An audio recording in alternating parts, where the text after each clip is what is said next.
Ravi de vous retrouver pour cette nouvelle édition de l'information. Au sommaire, la capitale Yamoussoukro revient progressivement au calme. Nous y retrouverons nos envoyés spéciaux en direct. Du côté de Daloa, les restaurateurs qui pensaient profiter de la campagne électorale font face à une toute autre réalité. Et au Cameroun, les résultats provisoires donnent Paul Biya vainqueur du scrutin du 12 octobre. Priorité au direct sur cette info, nous prenons la direction de Yamoussoukro. Nos envoyés spéciaux Lucien Aoussi et Drissa Diané sont actuellement, nous les rejoignons en direct. Drissa Diané, est-ce que vous m'entendez? Oui. Alors, Drissa Diané, tout à l'heure, on parlait d'un retour au calme. Qu'est-ce qu'il en est actuellement? Alors Ashley, pour cette fois-ci, il y a une voix plus autorisée que la mienne qui va donner plus d'informations sur la situation qui prévaut en ce moment à Yamoussoukro, la capitale politique. Nous sommes en ce moment dans le bureau du ministre-gouverneur de Yamoussoukro, M.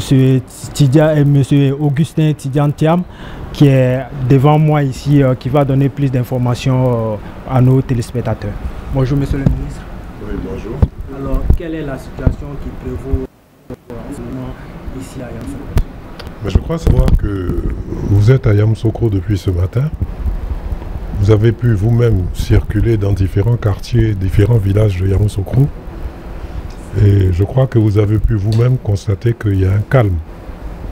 Il y a certains quartiers où il y a encore des barrages sur lesquels il n'y a personne. Et certains quartiers qui sont totalement calmes. Donc je crois qu'on peut dire que la ville de Yamoussoukro est calme, contrairement à ce que certaines informations qui circulent sur les réseaux sociaux tendent à vouloir faire croire. Yamoussoukro est calme. Il y a encore quelques poches de résistance, mais il n'y a aucune violence. Dans certains quartiers comme le 220 logements, quand les forces de police démantèlent les barrages, dès qu'elles bougent, les jeunes viennent les remettre. Mais les barrages, il n'y a personne là-dessus. Il n'y a pas d'affrontement entre les jeunes et les forces de l'ordre. Et la ville est calme. Vous avez pu le constater vous-même.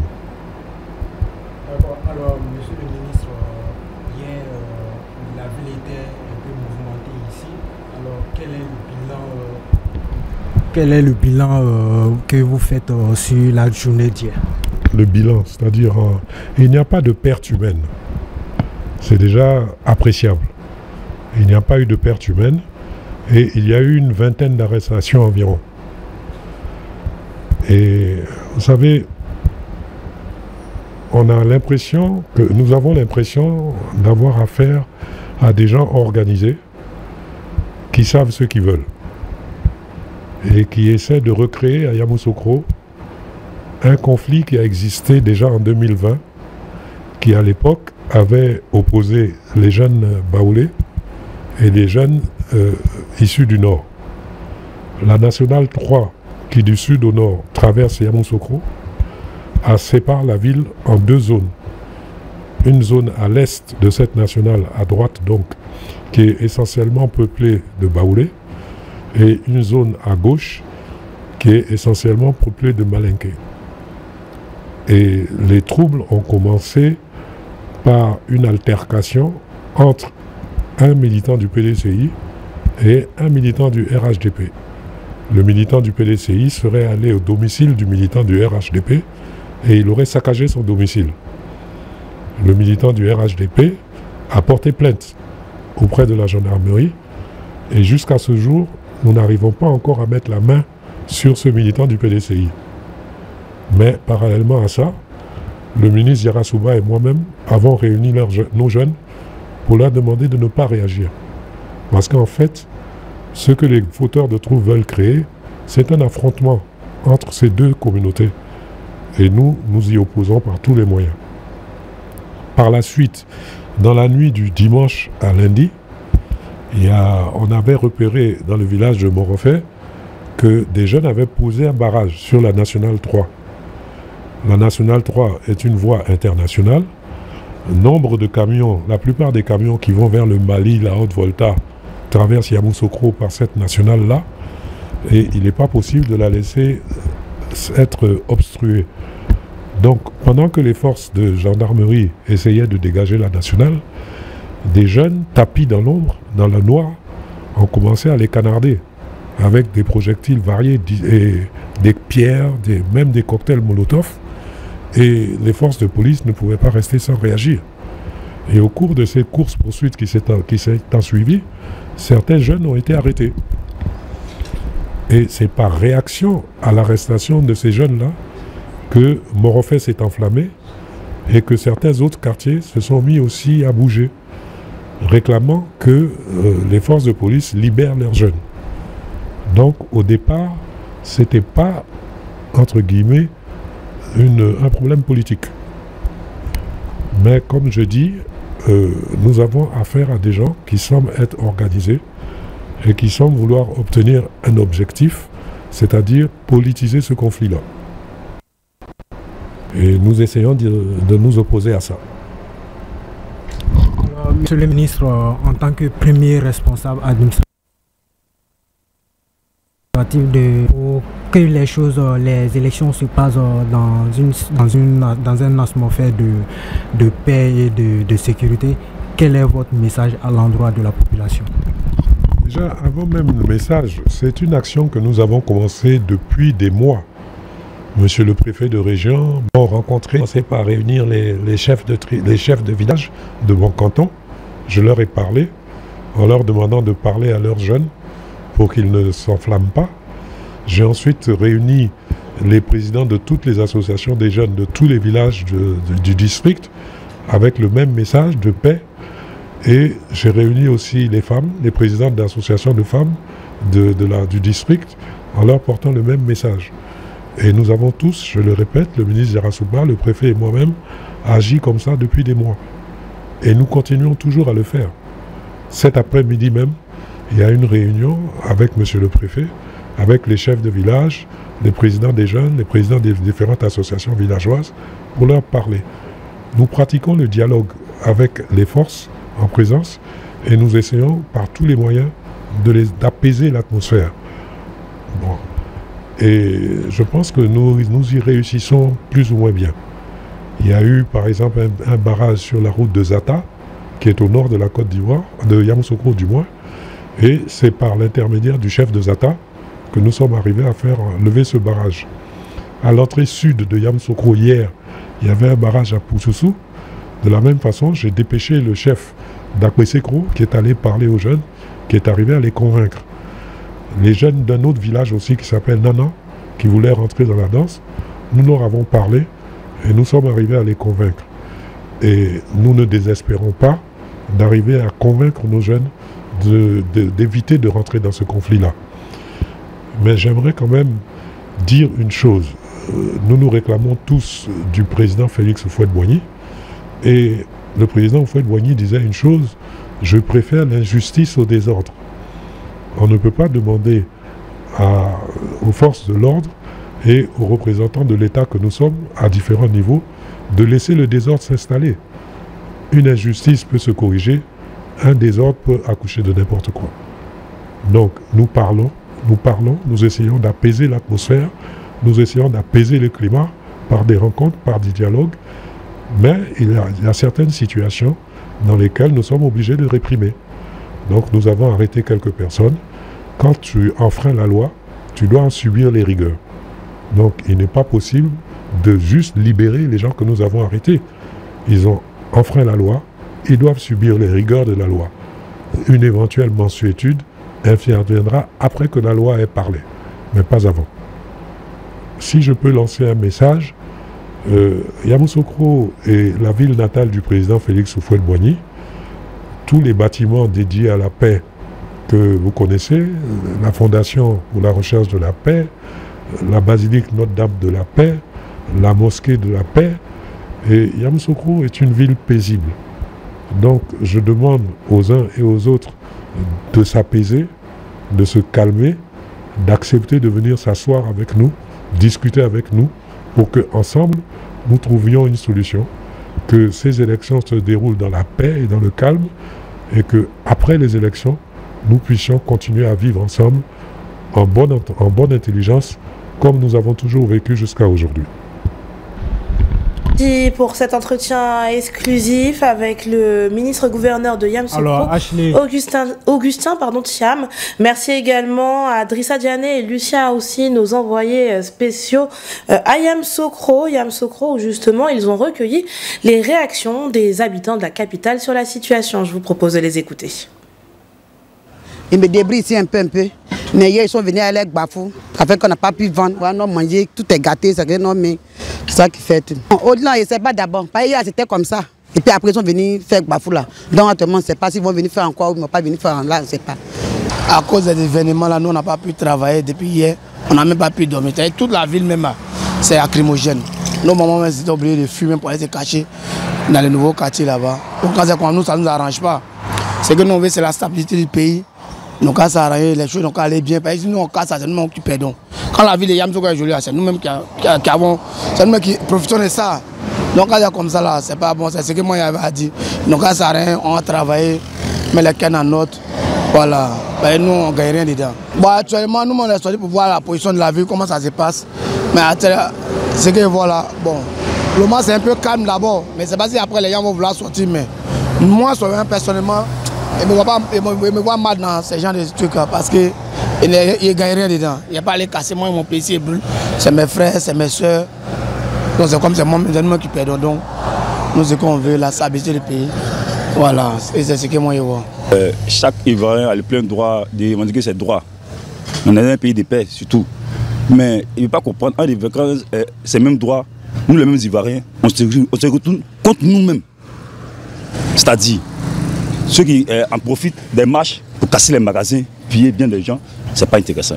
Mon métier commerçant, j'étais visible hier. Ils en profitent des marches pour piller les magasins. Le magasin n'appartient pas au président. Donc ça seulement, c'est vraiment qu'il faut que nous les jeunes, on revoie ça encore. C'est pas bien. C'est pas du tout bon.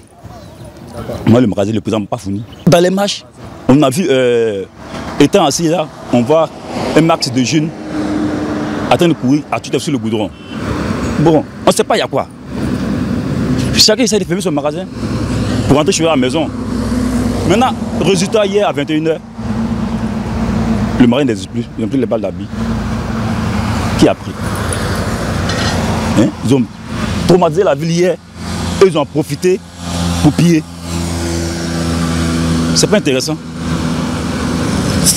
Cette marche-là, je suis pratiquement d'accord, je suis ivoirien. Mais il ne faut pas se retenir contre nous-mêmes les Ivoiriens. On va voir ce moment. Bon, toi tu as posé une marche hier, moi tu m'as mis maintenant dans le malheur ce matin. Je vais où? Même si je vois quelqu'un, un militant matin là, il est comme mon sorcier, automatiquement c'est mon sorcier. Non, c'est pas bien. C'est pas bien. Qu'ils arrêtent cette partie-là. Ouvrons à présent le dossier présidentiel.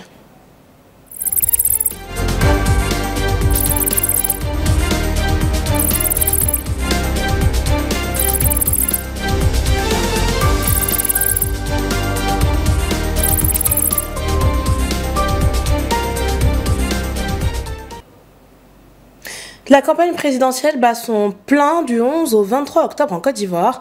Théoriquement, une période qui devrait booster les activités économiques, notamment dans les commerces et la restauration, avec le passage des candidats et leurs équipes à travers le pays.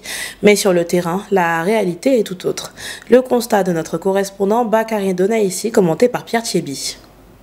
À Daloa, si à première vue, les espaces de restauration sont remplis, les restaurateurs comptent pour beaucoup sur les différents événements liés à la campagne électorale. Des attentes qui ne correspondent pas, selon eux, à leur réalité, et ce, malgré tous les efforts consentis pour appréhender cette période. Au-dessus du goudron, les gens devraient venir parce que l'accès est facile. L'accès est facile, je pensais que les gens allaient venir. C'est comme ça que j'ai augmenté mon socle. En tout cas, côté nourriture, côté boisson, le président, et sera là, du coup, ça allait bouger. Mais très franchement, ça n'a pas bougé. Même constat amer dans cette boulangerie. Je ne sais pas si c'est la peur qui fait que les gens ne sortent pas assez, mais vraiment, on ne sent pas les élections. Si dans nos restaurants, on ne sent pas les élections. À cause de la campagne, Nous avons fait assez de commandes, assez de commandes, que ce soit les poulets, les croissants. Nous avons fait assez de commandes. Jusqu'à présent, le stock même encore là. Mais je ne sais pas si je vais dire malheureusement pour nous, on n'a pas eu assez de clients. Dans ce maquis, spécialisé dans les mets africains, situé dans un quartier résidentiel, cette restauratrice s'interroge. Peut-être que c'est mon quartier qui est un peu bizarre. Hein. Sinon il y a des quartiers qu'on sent élection dans les autres quartiers, mais peut-être moi je ne suis pas pour dans un quartier, je suis dans le quartier résidentiel, là, peut-être que ça a coûté ça. Non, c'est une fois seulement. Une fois le jour de l'arrivée du président. Là. Pas avoir la clientèle 24 heures sur 24, les nouveaux visages, mais depuis là, ce sont mes clients anciens, les mêmes clients que je connais, ça, c'est eux qui sont toujours avec moi. Donc, Débutée le 10 octobre, la campagne électorale prendra fin le 23 octobre. Une campagne qui affecte également les commerces. Fanny Karidja nous en dit plus. Pendant que la campagne bat son plein dans les rues d'Abidjan, plus précisément à Koumassi, certains commerçants continuent de vaquer à leurs occupations. Pour eux, l'objectif est simple, faire tourner leur commerce en attendant le jour du vote où ils se rendront aux urnes pour élire leur candidat à la présidentielle d'octobre 2025 en Côte d'Ivoire. Moi, je ne fais pas la campagne, bon, je suis dans mon magasin et j'attends les élections pour aller voter. Voilà, le 25. Voilà. Et ceux aussi qui font la campagne aussi, c'est bon. Je les encourage, c'est bien. Mais chacun a son choix aussi. Ce qu'ils font, c'est bon aussi. Tout le monde aussi ne peut pas aller faire campagne. Ou bien. Ils sont néanmoins impactés par la campagne électorale. Non, les élections font que les choses ne marchent pas. Ça, c'est clair. Voilà. Parce que les gens, ils ont peur. Il y a quoi qui va aller. Bon, les élections font que les choses ne marchent pas. Ça, c'est clair. Mais un pays, il faut les élections aussi. Voilà. Mais ça va passer. La campagne a un impact sur notre commerce parce que ça ne marche pas. Tout le monde est concentré à l'heure là. Pour le 25 octobre. Compte tenu des élections le 25, les gens ont un peu peur de faire les achats. Ça se retire un peu quoi. La population, la majorité de nos clients, chacun est dans le doute.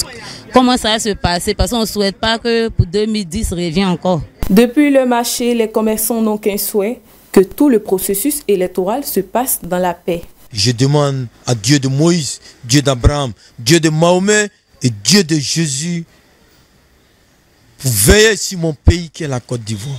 Ya Allah, Ya Rahman, Ya Rahim. Le Satan qui est en Côte d'Ivoire, le diable qui est en Côte d'Ivoire, il n'a qu'à aller se retrouver dans la tombe. Une fois la faveur électorale retombée, les commerçants de Koumassi ont bon espoir de voir le commerce refleuri. Refermons ce dossier présidentiel.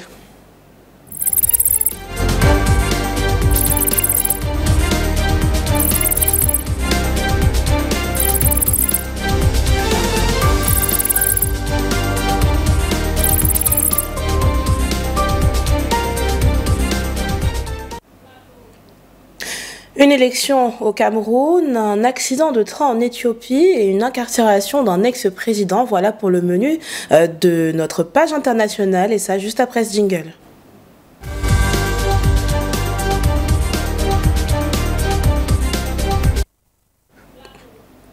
Au Cameroun, après le scrutin présidentiel du 12 octobre, la Commission nationale de recensement des votes a annoncé hier sa décision provisoire. Elle donne Paul Biya, 92 ans, au pouvoir depuis 43 ans, vainqueur avec un score estimé entre 53 et 54% des voix. Le Conseil constitutionnel doit encore confirmer ce résultat. Un résultat d'ores et déjà contesté par le clan d'Issa Chiroma Bakari, principal challenger de celui qu'on nomme l'homme lion dans ce scrutin. Mardi noir en Éthiopie, au moins 14 personnes ont été tuées et 29 autres blessées dans un accident de train dans l'est du pays. Le train de voyageurs, parti de Dewele qui se rendait à Dire Dawa, ville distante d'environ 200 km, a eu un accident vers 2 h du matin dans le district de Chinele, en région Somalie, faisant 14 morts et 29 blessés entre grave et léger. C'est ce qu'a affirmé Dire TV sans donner plus de précisions sur les causes de l'accident. Et en France, Nicolas Sarkozy est incarcéré. Plus tôt dans la journée, il s'est rendu à son nouveau lieu de domicile, la prison de la Santé à Paris. Une demande de mise en liberté a été déposée. Écoutons à ce propos son avocat, Christophe Ingrin. Prochaine minute. Au moment où nous parlons, la demande de mise en liberté de Nicolas Sarkozy a été déposée. À partir du moment où il a mis un pied en détention, les critères qui justifient cette détention ne trouvent pas à s'appliquer. On pourrait lui reprocher, on pourrait craindre qu'il ne se présente pas, qu'il ne reste pas à la disposition de la justice. À 9h35, un peu en avance, il était devant la maison d'arrêt pour être incarcéré. Il n'y a pas de risque de renouvellement des faits, pas de risque de destruction de preuves, il n'y a pas de preuves. Pas de risque de pression sur les témoins. C'est la fin de cette actu. Retrouvez Mme Gay à 18h30 pour cette info le soir. En attendant, l'actualité se poursuit sur cette info et sur cetteinfo.ca. Merci de nous suivre.